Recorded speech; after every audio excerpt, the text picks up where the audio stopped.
సంతోషపడి కాదమ్మా ఆయన విష్ణువు వస్తుంది అంటారు. అబ్బో వాళ్ళు ఎవరు ఇంకా రాలేదని చూస్తూ ఉండగానే వస్తున్నాడు స్వామి. ఏనుగు చర్మం కట్టుకున్నాడు, నల్లగా బూడిద పెట్టుకున్నాడు. ఎట్లుంటారో ఇప్పుడు అఘోరాలను చూసుంటారు కదా టీవీలలో అన్నింటిలో. అలా అఘోరంలో బూడిద ఎంత పెట్టుకొని చెవులకు తేళ్లు, మెడలో పాములు, చేతులకు పాములు. ఇప్పుడు మనం కట్టుకున్నది పామే. కంకణం అంటే సర్పాన్ని ఇచ్చేస్తారు. సర్పం అంటే కాపాడేది, కానీ మనం సర్పాన్ని ఇచ్చుకోవద్దు.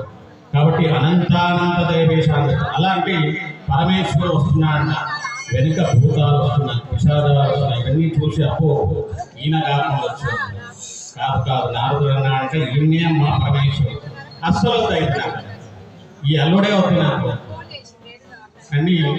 మళ్ళీ పార్వతి దగ్గరకు మళ్ళీ నచ్చగలుగుతున్నాడు. ఉత్తరం మా ఆయన దగ్గర ఏమున్నది చూసినామా, అందామా సుందామా, ఏమున్నది ఏం లేదన్నది. కాదు నేను ఆయనే చేసుకుంటాను.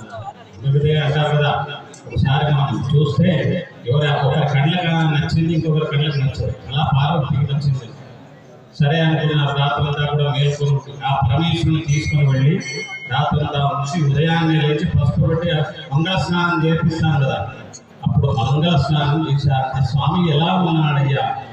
శుద్ధ స్ఫటిక సంకాశం త్రినేత్రం పంచవక్త్రకం. స్ఫటికం ఎలా ఉంటుందో తెల్లగా, ఎక్కడి నుంచి చూస్తే అటుపక్క కనబడుతుంది.